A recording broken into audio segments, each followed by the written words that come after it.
I love our new intro. Me too. That's cool, right? Cool. Yeah. So good. Hello, everybody. Thank you, and welcome for another episode of Bridging the Gap Veterans Podcast.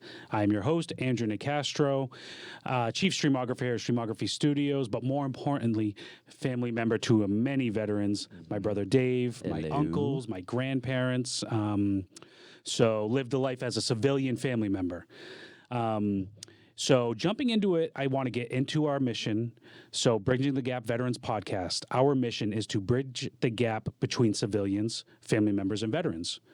And we do this by quieting the stigma of PTS and mental illness that these veterans are dealing with and the family members that they are dealing with.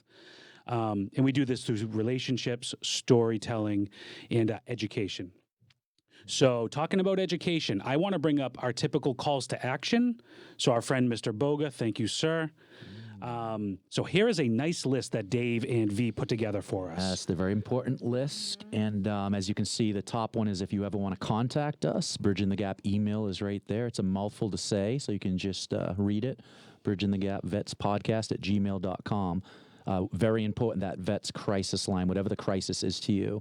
You dial 988, then press 1, or you can text 838-255. It is 24/7, no matter what the crisis is. They will help you process and get through anything.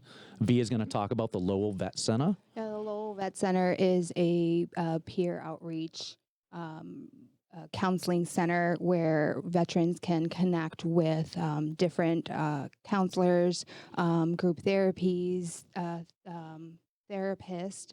There is case management that they offer. So if you ever need someone to talk to, Lowell Vet Center, and we'll get into the SAVE team later, but Lowell Vet Center is the place to go to give them a call if you ever need someone to talk to. Yeah, and then you look at the Welcome Home initiatives on the right side. We have a retreat coming up.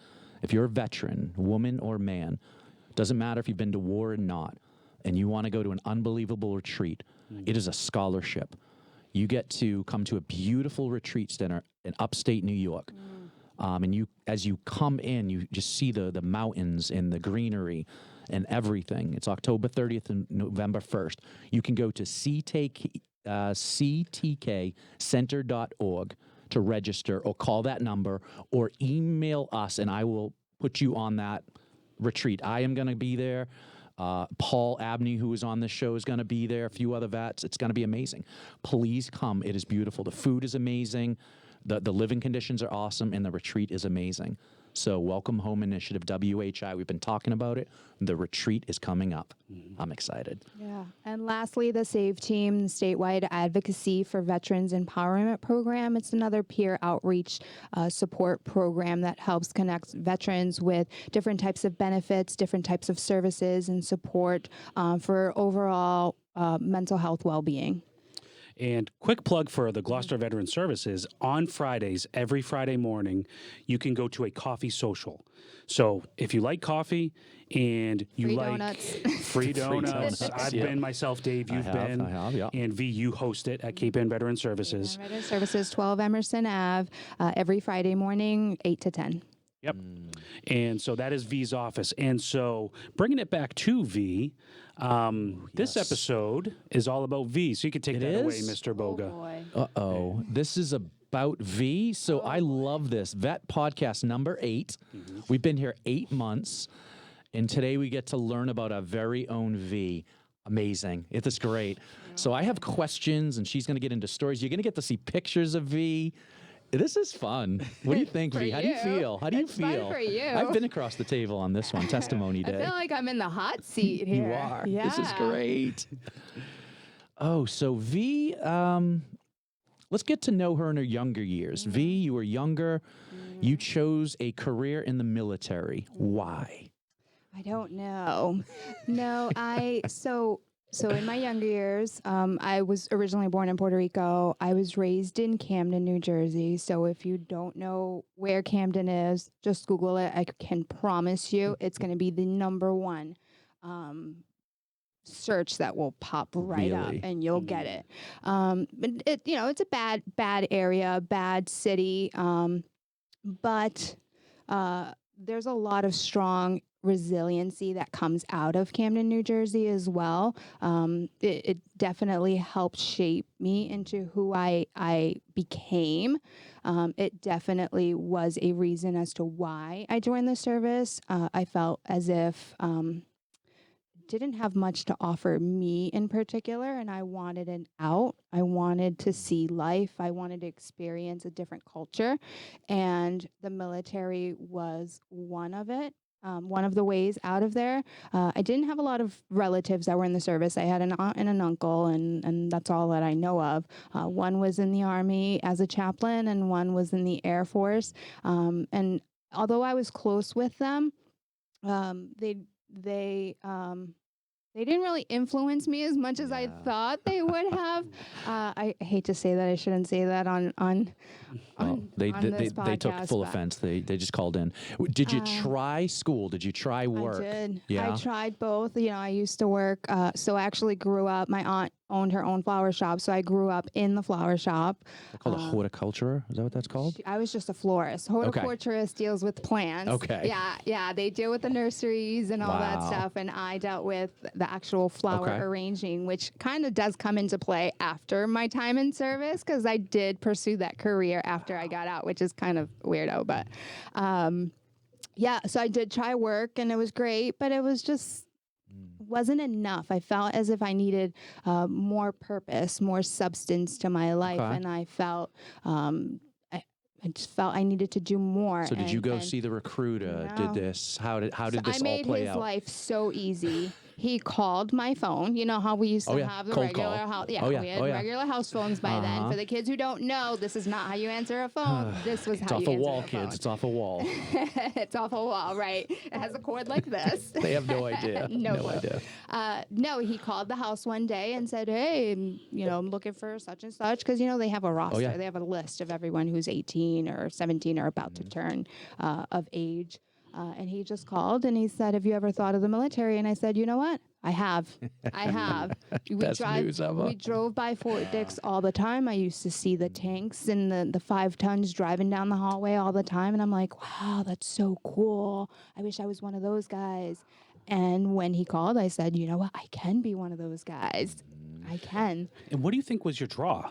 Why do you think you wished to be one of them? I just always felt like service to country was such a selfless act. It was always it's something grander than yourself, right? Yes, exactly. Yep. There's a sense of pride that service members carry, whether they believe it in themselves or not. There's a sense of pride that is emitted out of them that younger kids, at the time I was younger when I would see them, I would just be in awe by them, and I wanted to be them. Yeah, and they would come back from boot camp. They would come into the high schools, and the recruiters would want them in there in uniform.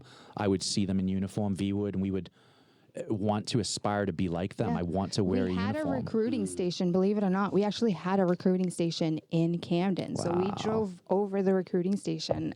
I mean, I think I Yeah. drove over it multiple times a day. Wow. Yeah. You were always reminded of that. So I was. you made, it was the best call ever for him because you said, yes, I have. Yeah. Then what? Then I just Was there a certain job? Was there? yeah. So he called and I met with him, and I think I met with him for about 2 weeks or so before I actually told my parents. So quick. But I met with him because I kind of wanted to get a gauge for what I was getting myself into. And the recruiters kind of lie to you, right? They tell you, that's "Oh, one yeah, of you the want to travel stories. the world? Uh-huh. Yeah, well, you can travel the world if you're in the service. You want to be G.I. Jane? Yeah. We'll make you want G.I. your own Jane. apartment? We'll give you a barracks apartment. Isn't that amazing? Yeah, they entice you, yeah. but I was playing their game too, and I said, okay, what I really want to be, what I've always wanted to be was something in the law enforcement field. Originally I wanted to be an undercover narcotics agent is really what I wanted to be. He's not giving you that. He wasn't giving me that, but he gave me military police. Yes. So I could not have been happier. I Wow. definitely got what I was looking for when I went into the service. And Yeah, and you took the test, the ASVAB test, took the everything, and you ASVAB got test, MP on everything the tested, contract. I got MP in my contract. Okay, within 2 weeks, you're sold. Within you're 2 in. weeks, I signed the papers. Shortly after I So signed the quick. papers, I had to break it down to my mom and tell her, "Hey, Mom, I just join the service. So I want everyone to know that, because we've already kind of talked about this, We that it did. was August 31st when I signed the of papers. 2001 when Vee signed the paper. So if you're doing the August math, 31st. August 31st, we know that 2 weeks later, what happened? 9/11 happened. 9/11 happened. Changed 9/11 happened. everything. And it changed everything. Even just hearing 9/11 and knowing what it represents gives me chills. Right. Still to this day. I remember where I was. I was in 7th grade, not to date anything here, but I was in 7th grade. And I remember over the intercoms them saying, do not turn on TVs. No one is to leave their classrooms. Now, at the time, my teacher turned on the TV right away. Of course. Yeah. Of course. As soon as you hear something like that. And then we saw what was going on. right. Yeah. So I was enrolled in college at that point. I was still finishing up my semester, which was just about finished anyway. I think I had maybe 2 classes left or something like that.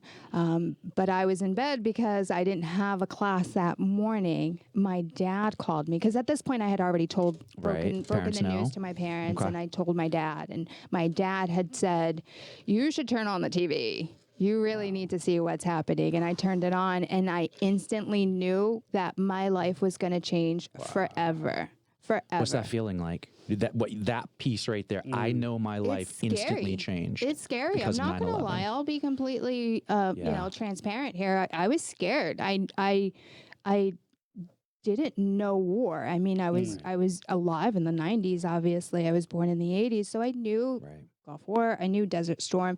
I didn't understand the enormity of it. But I knew that it was impactful. I knew that my life was going to change. I didn't know how, because at that time I was too young to understand it. But I know, that day, September 11th, 2001, I knew something big was going to come out of this. Yeah, it was like we talked how when Pearl Harbor got hit, big influx of people coming into the military. 9/11 hit, same thing. A lot of people got in. She had signed it was like 10 days before you signed, and here it is. It just changed. The military changed. The face of the world changed. And you told your mom, and you said she had a very hard time about She did. you going She in. was not happy with my decision at all. She had no choice because I was an adult at that right. point. You're She had no 18. choice, and I made this decision on my own. But she was not happy with me at all. When did Have you you go and to your boot mom camp? ever Sorry, go had? ahead. I was going to ask. Have you and your mom ever had like a follow up, as in like, Mom, look where I'm at now, or No, know what I I mean? think moms always know best, right? They know at that time I'm letting go of my baby. I've raised her so well. I want to keep her, under my stronghold. But she also knew that I've always been very independent, and she knew that I was always going to do whatever it is that I wanted to do. So I think in time she realized, as I was in the service, she knew that that was a decision that was good for me. Yeah. She understood it. Well, 9/11 hits, and then what? Take us through. You're in boot camp. So I'm in boot camp. Nothing, nothing changes yet. We're still boot camp. I've already been shut out to the outside world. I don't watch TV. Yep. We don't watch the news. We don't get the updates on current events. Mom tries to kind of shield a lot of that Okay. from the letters that she receives, just letting me know how much she loves me, giving me updates on what's happening back home, but completely shielding me with what's happening Right. in the news, which I think was great because it kind of just helped me focus. Well, do the on my DIs mission. and the trainers, are they saying anything like, hey, we're going to war? No, because they have their own mission, 'Cause they and it have was their own. still early on. I Okay. mean, we hadn't even That's right. invaded Iraq at No, that point. not We were yet. still in Afghanistan. It was within a few days Afghanistan kicked off, and we're Yeah. not in Iraq yet. We're not That's in right. Iraq yet, so I was still shielded to the reality of it all. but did it just feel like an inevitable at that point? Like, did it feel almost inevitable? Well, yeah, I kind of knew it was going to happen. Yeah. I knew it was going to happen, and it really didn't kick off until I was in my first duty station, and I had already been there for a year when we Right. first got stop lost. That's when we began invading Iraq, and that's Yeah. when I was stuck where I was, couldn't go anywhere, couldn't fly anywhere because we were invading Iraq. What was the first thing? Duty station? My first duty station, yeah, I duty was station. stationed Which we think duty is, station. Duty station. Okay. Which is Korea, because that's the next thing we can talk about, right? Was that I'm jumping around. I Yeah, know. first. No, it's okay. Yeah. I got it here. We talked about the atmosphere of boot camp. So your first duty station was Korea. First duty station was Yeah. Korea. So originally I had orders to be there for 1 year. And we kind of just went with the flow there. You know, we had a mission as an MP there. We kind of just patrolled just like Yep. regular police officers would around town. We would patrol the bases. So we had a regular police job within the base itself, but then towards the end of that it's not really a deployment, but the end of that tour is really when we started vamping up on the training, which is really when it started becoming more and more real. Once I knew I had orders to go to Fort Stewart, and Fort Stewart is like the black abyss, right? Once you're stationed there, you know you're going to deploy. Yeah, right. And once they started heightening a lot of those training missions, field training, I started noticing like something's going to happen sooner or later, and it's probably going to be a lot sooner than later. And think, Andrew, think about this and those listeners that she's in South Korea. There's still an enemy there.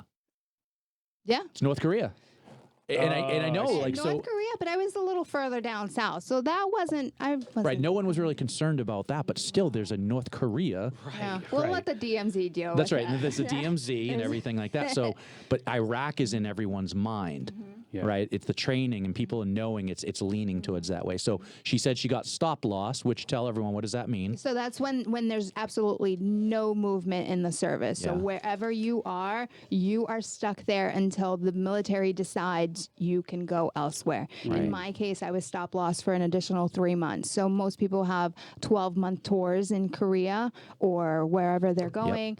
I was stuck there for 50. I shouldn't say stuck because I did enjoy my time in Korea.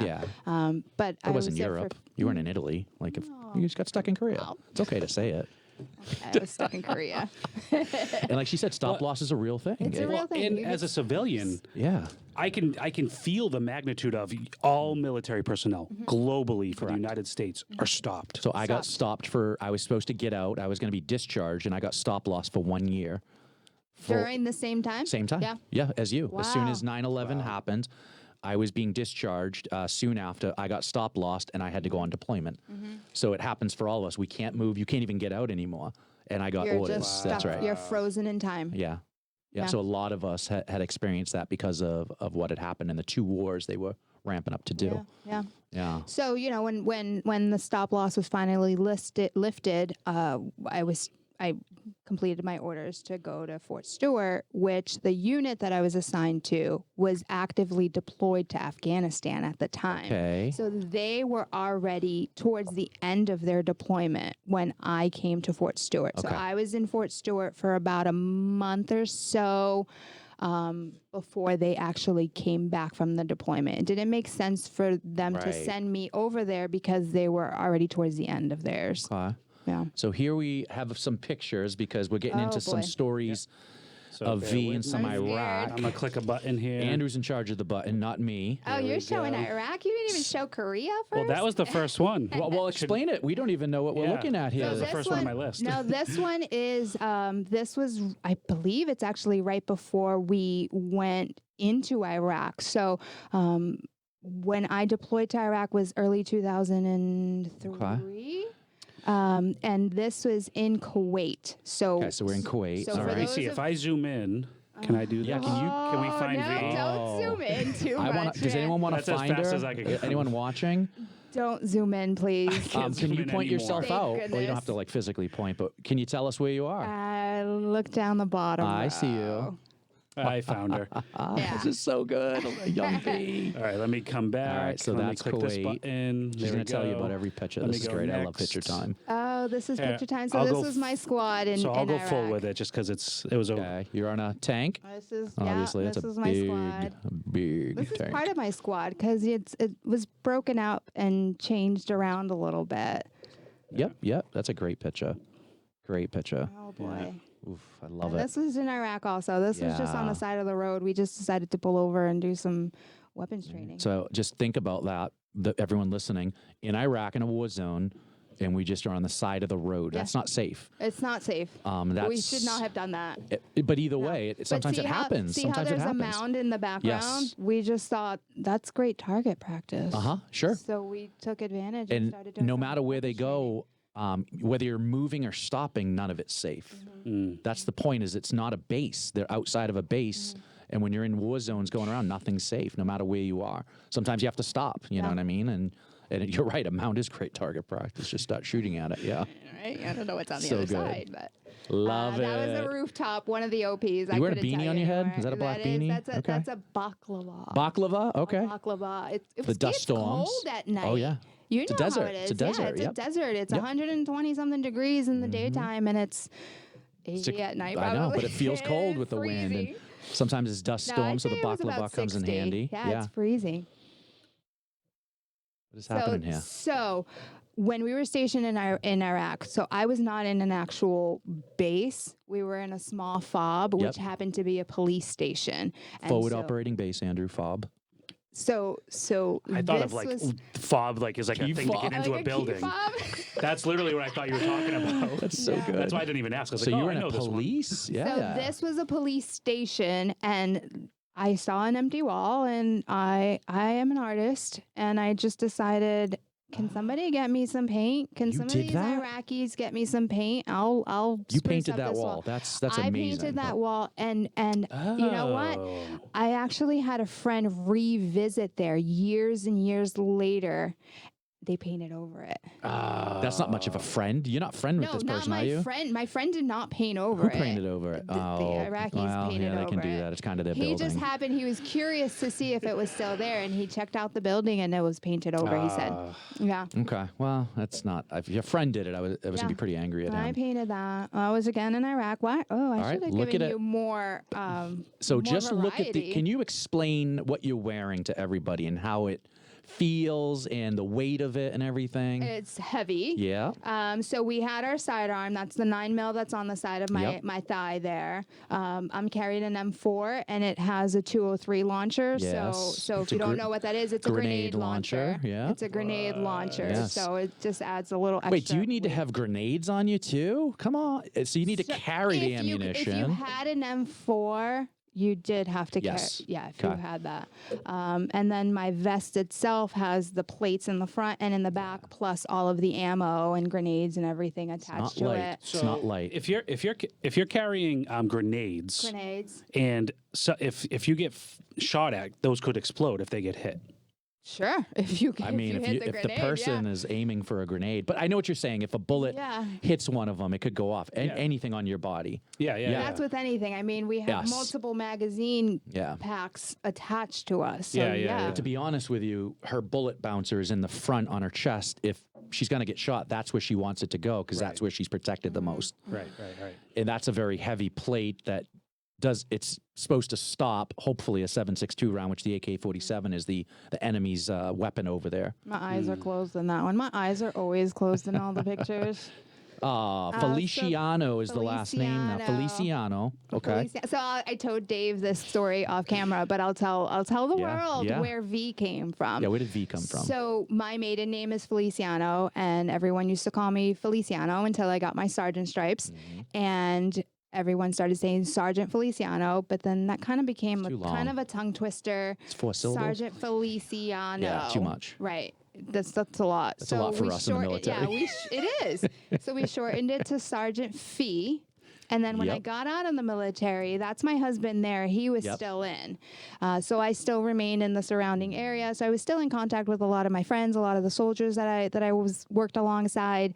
And they didn't know what to call me. So they were like, well, do we call you Sergeant Fee even though you're not in anymore? And I said, no, you guys can just call me V. I love right? that. It's the Yeah, that's where it same- came it's the from. same as Sergeant VEE, V. so it's V, so everyone knows. So that's where V is shortened for my first Is name. this my of favorite course, photo but yet? Is this my favorite photo? That's my favorite. That's my favorite photo right there. Look at this, everybody. So this one, I believe, was in Korea. This one was in Korea. And the funny thing about money. this photo is that I can literally sleep anywhere. If you know me, you know that I love my naps and I can fall asleep anywhere. And this is proof right there So that I can literally sleep. The most uncomfortable place to be, Not for first of all, me. is in a Humvee, Well, not for me. surrounded by clearly. metal, and she is sleeping in a metal Humvee, Passed out. looking like it's sucking a thumb. The position does look looks like I'm sucking my thumb. horrible, neck and everything, and she's passed out. I My was favorite photo. out. That's the money shot right there. That's beautiful. That's awesome. So these are some of the strong women that I served with, Yeah, which yes, they I are. definitely have impacted my leadership style, and again, who I became, who I was to become in the service and as a woman. Yeah. Mm-hmm. Amazing. Love it. Strong.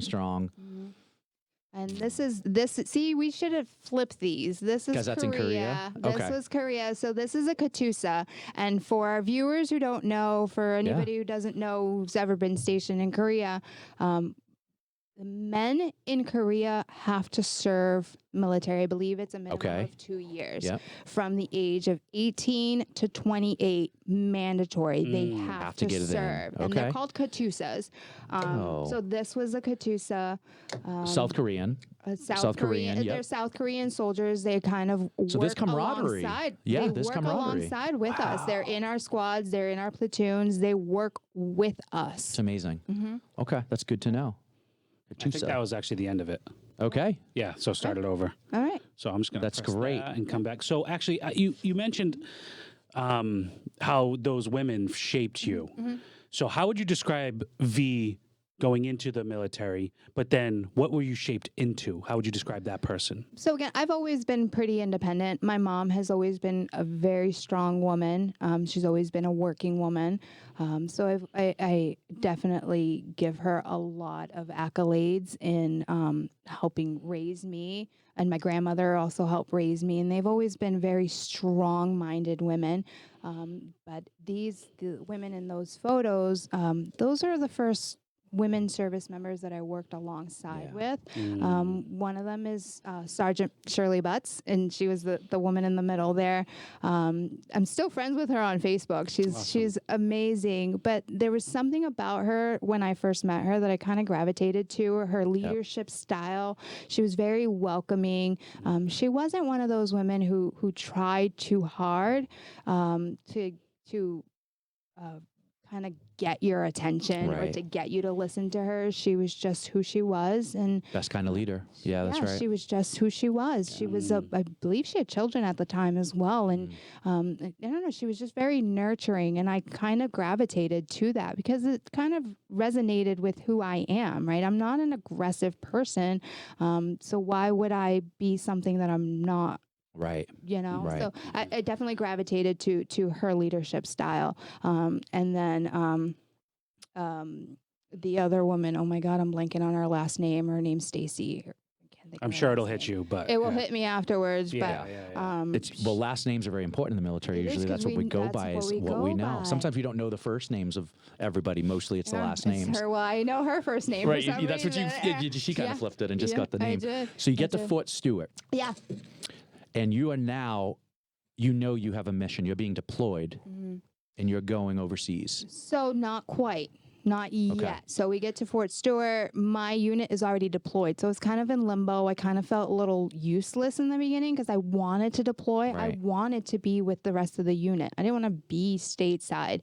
I didn't realize that while I was stateside is really when I started establishing some of my strong friendships with the other guys who didn't get to deploy as Oh, wow. well. So Yeah. we were, obviously, we still had a job to do Right. stateside, and that's really where I met some of my close friends. One in particular was killed in Iraq, but our friendship, our relationship really Started there. started there while everyone else was in Afghanistan. Okay. So they come back from Afghanistan. They come back from Afghanistan, and the companies kind of get reshuffled around, and we kind of get moved over to a different unit, and we come into orders shortly after that because we got shuffled around again. We came in orders to go to Iraq. Yep.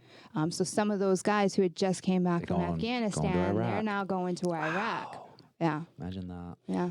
All right. Your flight from America takes you to which country first? Takes you to Kuwait first. Takes you to Kuwait. Did you go to Kuwait too? Did No, you? I went right into Baghdad International Yeah. Airport. No, so we went into Kuwait. They call it Tent City. Yep.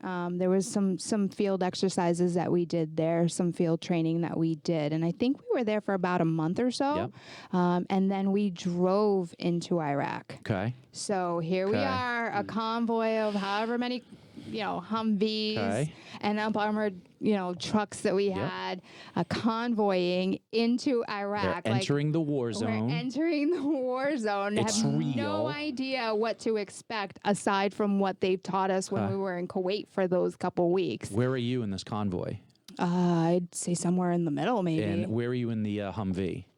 I was a driver at that Okay, time. you're driving. I was a driver at Okay. that time, and I'm just driving. But when you're living it, you don't really think. It's hindsight that you start to think like, well, I was kind of dumb. Like, I'm just driving down Iraq and I'm not really thinking about what can happen. Yeah. Knowing that at any given moment I can because drive you can't over anything. do that though. Because how long was your drive? 21 hours. Okay, everyone, you 20 ever do like 2 hours in bumper to bumper traffic into Boston? Yeah. How about 21 hours in 21 a war hours. zone?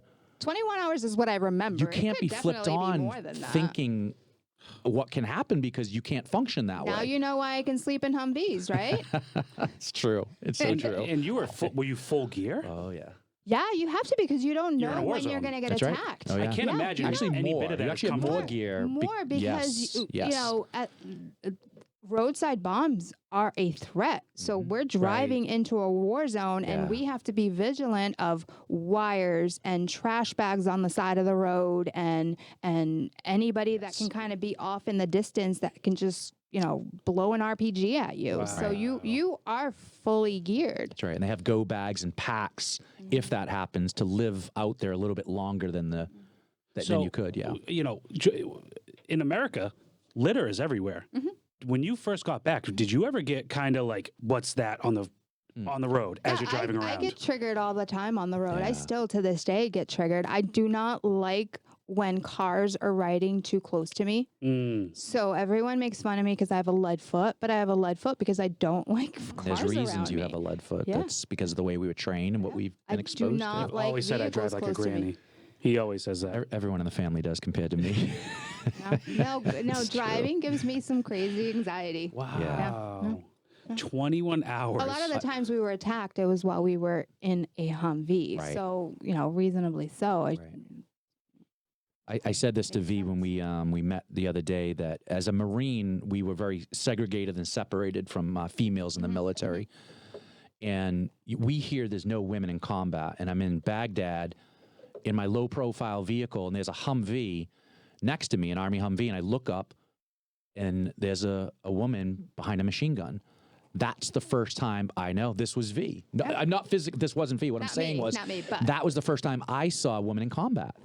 And I said, wow, they're here. And it was they were wearing the MP and everything. So to me, I was in the Army and we trained with men. We were a co-ed unit. So to me, it's natural to see women in the service, where for you as a Marine, Right. it was not something that you would see Yes. every day. But Just so everyone knows, everyone listening and whoever hears this, women are in combat. Women are in on the combat. streets. We've come a Women long are way. doing every job. They're behind machine guns. I've seen them behind 50 cals, Mark 19s. These are big guns, and I've seen we them. have a woman in charge commanding the USS Constitution right Yes. now. So yes, women are in charge. Yes, and it was your life over there. For how long did you do your deployment to Iraq? So I was there for a year. Yeah, 1 year. Yeah, Think one about that full in a year. war zone. A whole 21 year. hour. Did not come home. I didn't get leave while I was there. It's 1 straight year in a war zone without having to come home and see Without anyone. coming home, Mom would send me care packages on a regular basis. So let me circle back to that. Again, I was not in a real base. That's right. So I didn't have access to PXs. We didn't have access to mail every day. Right. We would have a QRF team, quick response force, where we live. So we would all kind of rotate to Right. different positions during the week.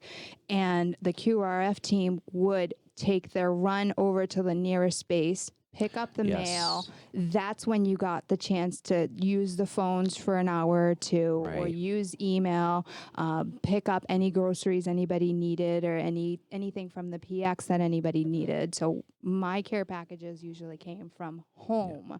And I say that because, towards the end of this, I'm hoping I can give the Women to Women Drive a little plug, because there are collection points that help send care packages to those that are serving overseas. Yeah, So and remember, she's at a fob. It's not a key fob. it's not. It's from a key fob. big base. It's a It's a smaller police station. yeah. It And is what was liter- your mission there? So we had multiple missions, Yeah. and we were one platoon. So my entire unit was actually divided. The entire company went up north to Missoula, Okay. and we were down south in Bakuba. Yep. Our platoon alone, we were attached to a National Guard unit. Okay. Who was assigned with us. So now there's two platoons living in one entire police station. You in a National Guard unit. You and the National, Okay. us and the National Guard unit, and we were one, right? Yep. We worked hand in Absolutely. hand. Some squads were tasked out to run the police station as a real police station, train the Iraqi police how to be police officers. Some of them were tasked out to run the prison, because there was a prison in the bottom level, holding. I wouldn't say a holding cell, because it was a lot larger than a cell. I mean, there Right. maybe 30 men, and there was a women's side as well that had maybe 10 women in it. And then we secured our own right. station. Yes. So when you saw one of the pictures where I had the black baklava on the top of my head, that's us pulling security Right. for the station. That's us looking into the surrounding city and making sure that we're not getting attacked from right. all four vantage points. Yeah. We had hexo walls. Yep. Oh yeah. Totally. Yep. Right. Yep. That was our your security. security. That was our securities. And for those of you guys who don't know, they're giant sandbags. That's it. Giant sandbags, basically. It's the invasion was quick in Iraq, and after that, you're basically going, well, what do we do now? Okay, democracy. They had to go through their election process, and as the military there, we had to start what was training and turning over the police and the security elements back to their country, because they would have a democracy in theory. So the MPs came over, and they were their one mission: survive and stay alive. They had to do that themselves, but also train the police to be better police of their own government. And we were training security elements to help with security of their own country for as long as it would take, because we were in Iraq a long time. And we just continued to do this, just rotate platoons and companies in and out to continue this for as long as we were there. I have kind of a two-part question. Yeah. So how would you say your training was received with the Iraqi locals? Great question. And then also, as a female giving training, how was that received by the Iraqi locals? So I did not give training to any of them, because I don't know if it was because I was a female. I really Interesting. don't know that. It was not in my squad. Yep. But in the very beginning, they didn't know I was a female. It's when I started talking, or when they saw my hair That's right. under my helmet, when they realized that I was a woman. And sometimes we do raids in the surrounding neighborhood. We get some intel, and we want to go check out some houses and make sure they're not, storing any weapons or anything like that. So we do raids in the local community. So we'd walk down the street and talk to some of the kids, and some of the kids were amazed as soon as I started talking to them Yes. that I was a woman. Because to them, That's you didn't right. see a woman. They wore They all where the burk black. is. Yeah. That's right. Yeah. They're not in the military. They only have certain jobs over there they can do. And out of the both platoons, ours and the National Guard unit, there were only 3 females. There were only 3 of us. Really? And out of 90-something guys, 3 of us. Because military MPs is usually a male heavy, infantry is male heavy. Yeah, I'd say so. Wow. I'd say so. That's a great I mean, question, the Andrew. entire I wouldn't have thought military to- is male heavy. That's- There's yeah, only it's just 20% like seriously. of the military that's made up by Military women. is, yeah. Well, and Wow. I remember we talked to you about this because when recently the U.S. just made a major decision to pull everything drastically, right? So whatever, we're not going to necessarily go down that path. But I remember you, Dave, talking about how what was it for 20 years, That's right. women in Iraq, Afghanistan. Afghanistan. Yeah. were yeah. given women in Afghanistan were given a chance. I would see little girls with backpacks going to school. The universities were packed with women. They were given 20 years to get their bachelors, their masters, their doctorates. Women were becoming doctors and, masters of whatever their profession was. I'm sure all that's been taken back And now. it's all been taken back all since the been taken Taliban has gone back. They've ripped it all out of And their you know hands. what? To be honest, change will not happen unless those women right. stand up for what they've accomplished. That's when change will really happen. We can jump back in and help support them again. No real change is going to happen until those women that have had that taste of freedom and empowerment stand up for themselves and say, no more. That's right. No and we more. saw it in Iran with the hijab as the one woman was killed because of it. You saw the women say, no more. When in Afghanistan that happens, when they just get tired of the Taliban and they say no more, guess what? The Taliban's going to crush them. We know that. But how many are they willing to crush? All of them? I don't know. Sharia law is a very, very tough type of religion. I don't want to get into religion, but it's about the voice, and it's the voice of a woman. And she just said it. She was a voice in the military where it was very minority, 3 out of 90. Right. And how was your voice taken? We learned from the Iraqis. They were surprised. How about your own men? No, I feel like my peers were very welcoming. I mean, awesome. I've really developed some really good friendships, some really good camaraderie with my fellow service members. They treated me as if I was one of their own. I was a sister. And you and I kind of just blurted out a phrase at the same time. Because do you remember what it was, Andrew? Oh, yeah, I remember. It yeah, wasn't. You bleed green. We bleed green because we didn't. Right. I didn't necessarily consider myself, I'm a woman. I can't do that, or I shouldn't be doing that because I'm a female. That's right. No, and we have one color. We bleed green. That's I right. wear the same uniform that you wear. I do the same missions that you do. I was no different than my brothers in arms, and that's how I see myself. I still don't consider myself any different just because I'm a female. No, I served alongside you. I did the same missions that you did. It has the same thing to do the color of a skin, black, Latino, white. Right. We say we all have the same color skin. It's green, and we bleed green. That's the camaraderie and the fellowship of military that we lack kind of in society. Yeah. In the military, you all wear the same. You do life together 24/7. Work together. After work, you're out with them. Yeah. All of it. I was really fortunate to have really good relationships with my brothers in arms. I know that's not the same outcome for a lot of women in the service member, and men, I should say that as well, because a lot of men do have traumatic experiences in the service. But I definitely was fortunate to develop very strong friendships out of my time in service. Amazing. Yeah. Now, Vee did a long time over there. We know with war, there are tough things that happen. So there are people who passed away that, who have consummated the ultimate sacrifice, and people that you loved very much. So with those experiences, how did you struggle and how did you get through it? I mean, there's always the level of survivor's guilt that you, the service member that was fortunate enough to come home, that you have to deal with.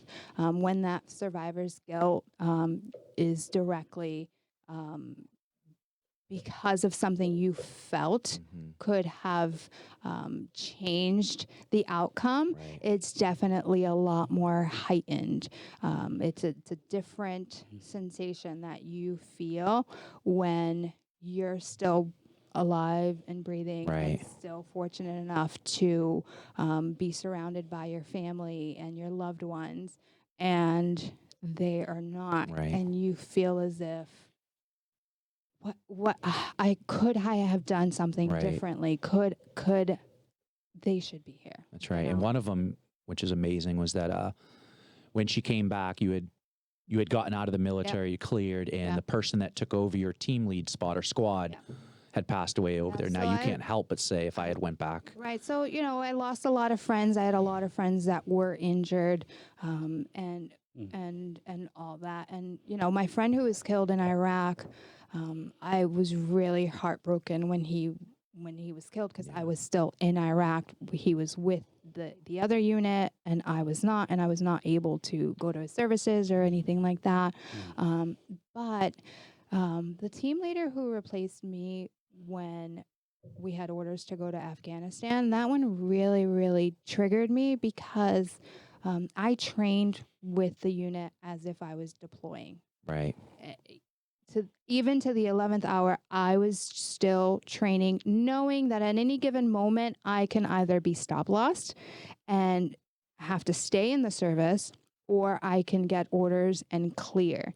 And I just so happened to get orders to clear, and he took over.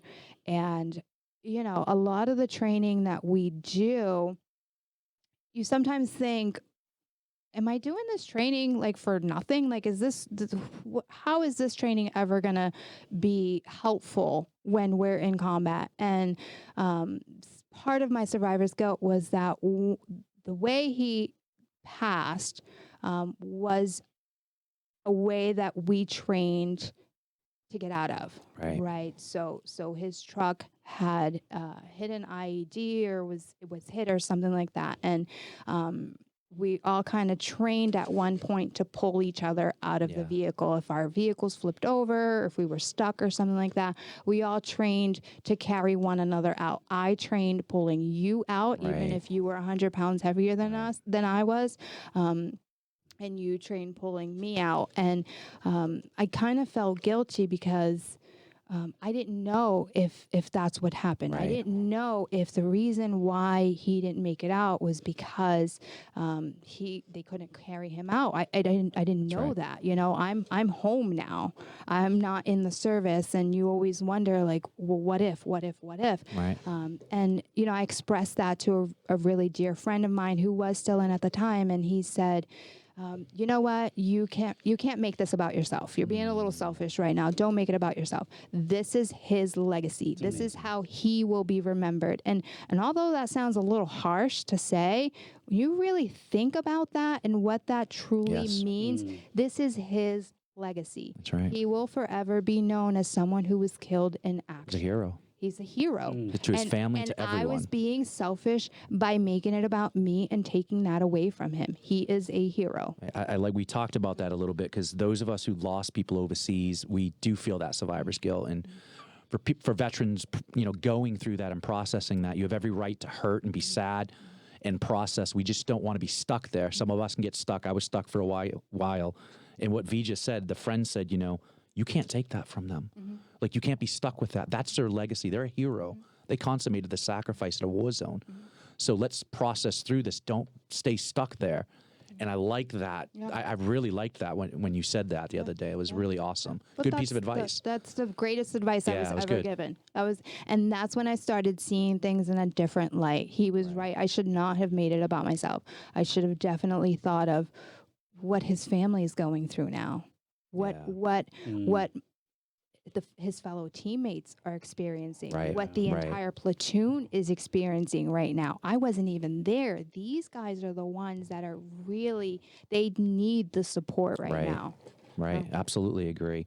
We talked about the bleeding green, and we live with them. We do training with them every day, every night, more so with our families in the civilian world, because it is a 24/7 doing life together.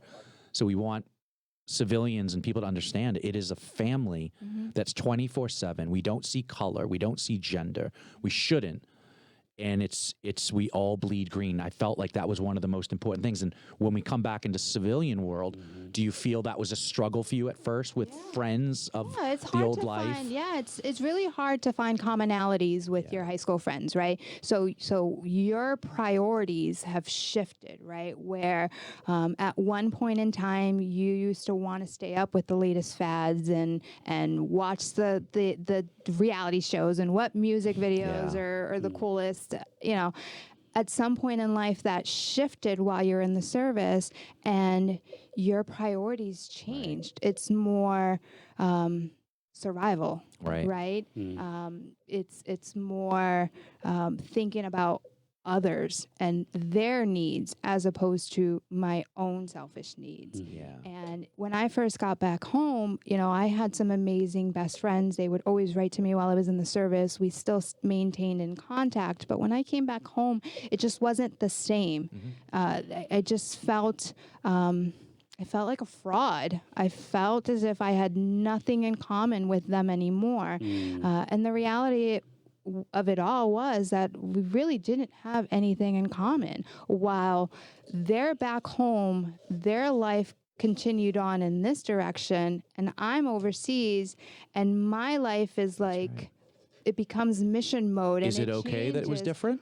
Is it okay? It's totally fine that it was different. But then when you come home, you can't just jump in, Yeah. veer left and jump into the same path. No, now you need to learn to create your own path and find friendships that are there to support you and help lift you up. And a lot of people who deal with trauma or deal with, mental health, they need that support. They need someone that's going to be understanding of their different mood changes and their different experiences, that are going to be there to listen to them. And I'm not saying, I don't want to rag on my friends. It's not that No, they of weren't. course, but it was they different. weren't- I like that yeah. that's the lesson. Yeah, they were very supportive, Yeah. but I needed was a different. different level of support. And you said something that I think veterans can, some of them can relate to. I felt like a fraud. I felt Sometimes like a when fraud. you're in certain groups or with certain people, you just don't feel it. It's I different. just felt like I was there. I was just an entity that was there. They would all have their own conversations. They would all have their own commonalities. Oh, I did this in school, or I went there, or I bought this and I bought that, and here I am. Like, I have nothing in common with you. And as a civilian that hears both of your stories, it is a direct showing of how different our paths are. I've never had to see anything like you both have seen, and it helps me to understand why you're on the road you're on versus being on the road everyone else is on. We just have a different trajectory now. Yeah. That's all. We have a different outlook in our trajectory. We've been given perspective because world, you've seen the world. They're our first, we're first world is America. And when you go to third world, you go to war zones, you're given perspective. Yeah. You You have see how no other choice but people to live. change. Yeah. You got to be different. We can't be the same. It's impossible. And it But makes the me things we've seen. sad that there's veterans that try to force themselves onto our road. Yeah. And when they don't fit in, maybe they blame themselves.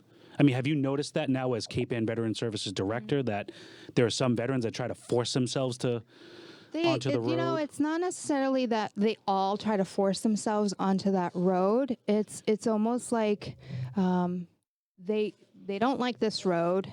They don't want to go down this road, so they're kind of just there.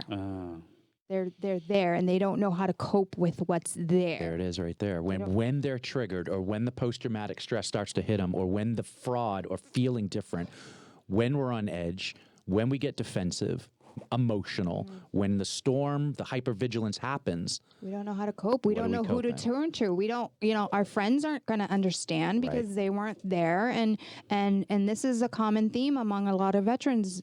It's you don't understand because you've never been there. It's not necessarily that they don't understand. It's that we were never open enough to discuss it and help them understand it, which is why I really do appreciate this podcast, because you kind of help everyone understand what's happening inside of our heads. So when those things I just said, when you're on edge, when the defensiveness takes you over, the emotions, the triggers, what worked for you? What worked for Vee when she came home? Believe it or not, and this is going to sound kind of weirdo because, most people Nothing think sounds therapy, weirdo here. Yeah, most people think, therapy works and physical activity worked for them and help get that aggression out. And it definitely does. There are some people that gravitate to that type of stuff. But what worked for me was yoga and meditation. It really helped ground me. It helped reel me in and first learn to love myself again. And then become grounded with myself and the world around me. So it really helped me understand what was happening around me and being sensitive to what was happening around me, where before it was more like I had blinders on. I didn't care about anything. Whatever you had going on was not as important as what these guys have seen or experienced. That wasn't the case. It's just I needed to be grounded. I needed to love myself. And then I needed to see what was happening around me. We want to say here that not every therapy works. The VA is going to try multiple therapies. Yeah. In the private sector, multiple therapies. It took me 6 therapies to find the one at the end. Not everything works. We can't quit if something doesn't work. Yeah. Some veterans want to quit because they need the fix now. Right. They want the immediate fix. And no format is going to be a quick fix. That's what they're seeking, but no format is going to be a quick fix, right? For me, it wasn't instant because, you're going into yoga and you're like, oh my God, how is yoga really going to help me? And I did not go into yoga thinking that this was going to help me. So my intention to go into yoga and to get into meditation was never to help me with any post-traumatic stress. Right. Wow. It was on a whim that my friend had invited me to go visit her friend's new yoga studio. And after a few classes, she started discussing an informed approach, a trauma-informed approach. Yeah. And that's really when I became, that's when I started gravitating to being open to what she had to offer, because that's also a huge part of yoga and meditation is that you have to be open and accepting. And for any format, any form of therapy, you have to be, the individual self has to be open and accepting of what is being offered Is it time to to you. heal? Do I want to heal? You got to make that obedient step to heal. And we have such fast brains. We were trained on a whim when we're triggered, even overseas, fight, flight, or freeze. We have to come out of it. We go back to training or whatever the situation is. With what you were talking about in therapy, we got to stop, slow down, slow the brain down, think through the trauma, whatever's going on, and we got to go through it. And that's what this did for you. Yeah. I never discussed my trauma. I never openly discussed it with it. I think I've told you guys more than I've ever told anybody else. But with me, I had to process it within myself. I needed to come to terms with what happened and what was going on with me. Why was I not loving myself?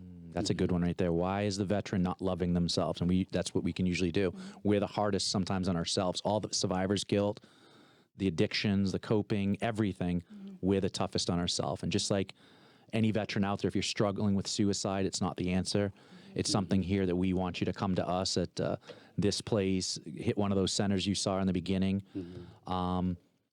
Your life means too much, and we love you, and this community loves you. It will resolve your family. nothing. That's right. It will hurt so many others. I had I'll be open. I did have an uncle commit suicide who was a service member, and it really it hurts. It really hurts as the families that are left behind.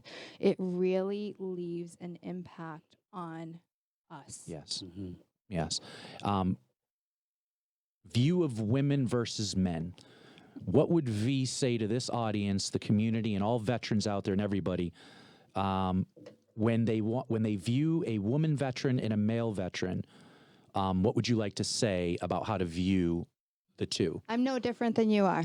I wore the same uniform that you did, different color, but same uniform that you did. I wore the same boots that you did. I carried the same exact gear that you did. You saw it firsthand. I did the same missions that you did. I am no different than you. So for anybody who kind Getting of chills hearing her do that. It's awesome. It's one of my biggest pet peeves, to be honest. It's when my service is dismissed. Not that I need the accolades, right? I don't need the attention. I don't need anybody to be like, oh, look at Vee, she's a service. No.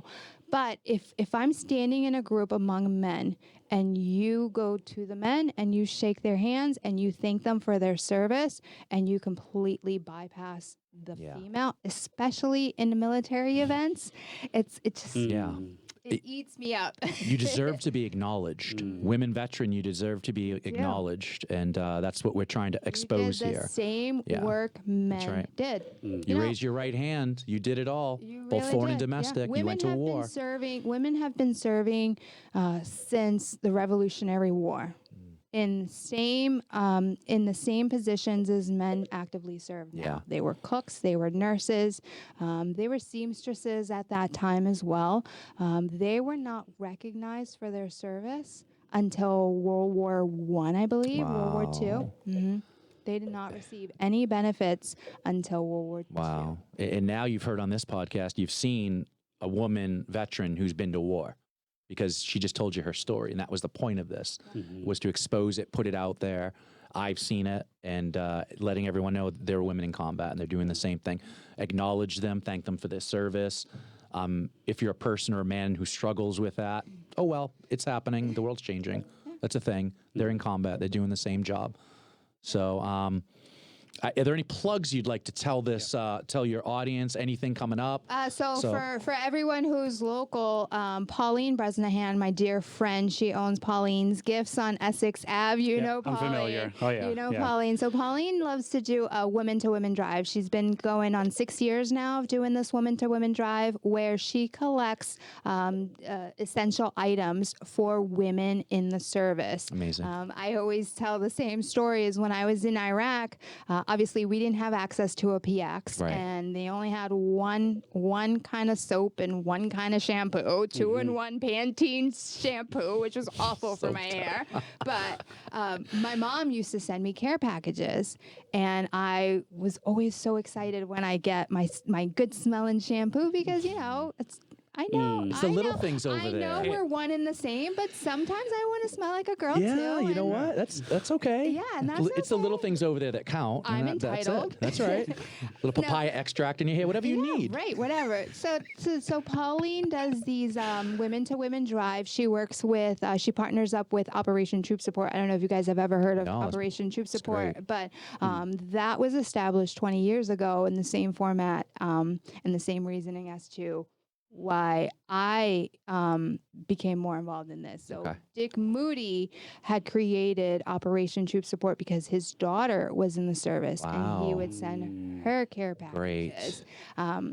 So that's really where Operation Troop Support had originally established 20 years ago. But Pauline has been partnering with them for 6 years to do a women-to-women collection drive for some of these essential items.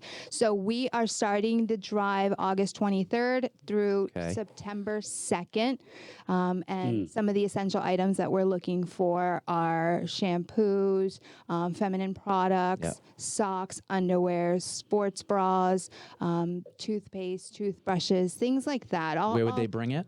So they can bring it to either Pauline's Gifts on Essex Ave, or they can come and drop it off at our office at 12 Emerson Ave.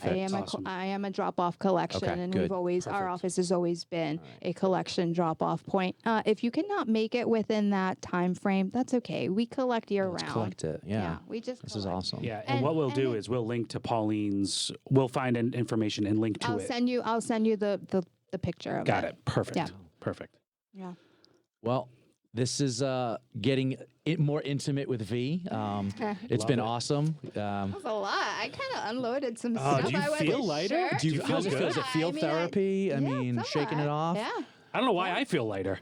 Well, I didn't even say But much. you guys know my story. I don't think anybody But knew here's my the beautiful story. thing is that, like, I know it's just different. We're in a podcast studio, but even getting the one-on-one, we connect and get to know each other, Right. and it makes it tangible. It's not Right. just family members or people that don't know anyone in the military. Now they do because they're seeing us and they're hearing our stories and they're seeing pictures, and it connects everybody to it. It's humanizing us. It's humanizing, right? that's Yeah, right, We that's right. are humans. Yeah. We're not fighting machines. We're not killing machines anymore. I know that's what we were trained to do, but we are humans at the end of the day. We're still human. That's right. And And, yeah. and it gives us, like, of course, you know, we love you and we're so thankful.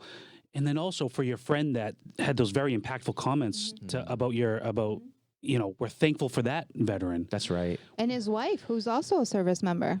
Yeah. Yeah, she's still actively serving. These stories intertwined within your story are so important too. That's right. There's so many stories here that are unfolding with every new story that's told. And it just gives us an opportunity, like we're talking about, to better understand and ultimately bridge the gap. That's right. We want someone to hear what Vee said today, how she was able to navigate her post-traumatic stress and continues to, what worked for her friends helping her by saying things. Like me hearing that statement and maybe other veterans hearing that statement, that could help them. it's so helpful for us to continue to hear that. I've definitely been fortunate enough to be surrounded by friends who are very supportive. I have a husband who is in the military who understands, which is Right. not always the case.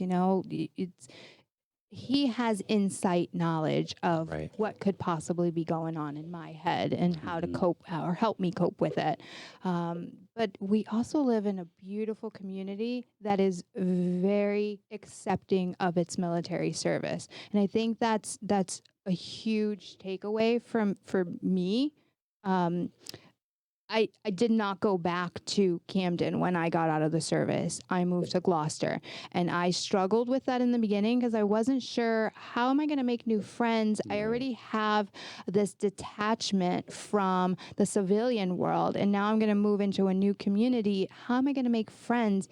And Gloucester was just open and accepting, and I just love this place. And now you are the Veteran Services Officer, Director. am. I love this. It's so good. I want to acknowledge and say to the women veterans who your traumas were the military, were the men, and you struggle with all of that, and you are completely detached and hating it. That we're sorry you're going through that, and that there are resources for no matter what the trauma was. Again, you saw them at the beginning of the Welcome Home Initiative. Back up. A lot of the women that go there, the numbers very high is usually sexual abuse and sexual trauma. And that is, and to be honest with you, half of the men were in that boat as well. Absolutely. Men do experience. Yeah. military So I want to let you know that we feel you, we hear you, and that there is there's work and resources for everybody. So again, if you're struggling, you have the crisis line. You have the different resources, the different vet centers. We're going to attempt to get Lowell here next month, the vet center. We'll work on them. Yeah, to talk about the SAFE program and how to get peer support and how to connect you a little deeper. But we want you to know that we love you. And if you're a veteran who wants to tell a story, connect with us at our email that Boga is going to put up now because it's like a tongue twister. Put in those calls It's to like, action. There up it there is. we go. Yes. Yes, right there. So please, And the if you're upper watching left-hand this corner. podcast, just take a picture of this screen. Yes. And then you'll have all of them right in your phone that you can access 24 hours a day. Yeah. Like we said, with the Veteran Crisis Line, send us an email if you want to connect with us. Look at all these resources. And this is just a fraction. Yeah, and I was just going to say that these are just local resources for those viewers or listeners that are not local to our Cape Ann or North Shore area. These resources do exist locally to you. I'd say connect with your local veteran service officer or veteran service representative and have them help connect you with these contacts and help connect you with these resources, because there is help no matter where you live, where you are. There is help for you. Yeah. Awesome. Well, thank you, V. Yeah, thank you, thank V. you, I think guys. we're Did it. wrapping up here. You can breathe I now. did. You can breathe. Well, thank you all so much. Another Bridging the Gap podcast in the books, and we will see you next month. See you next month. Thank you all. Bye, guys. Bye.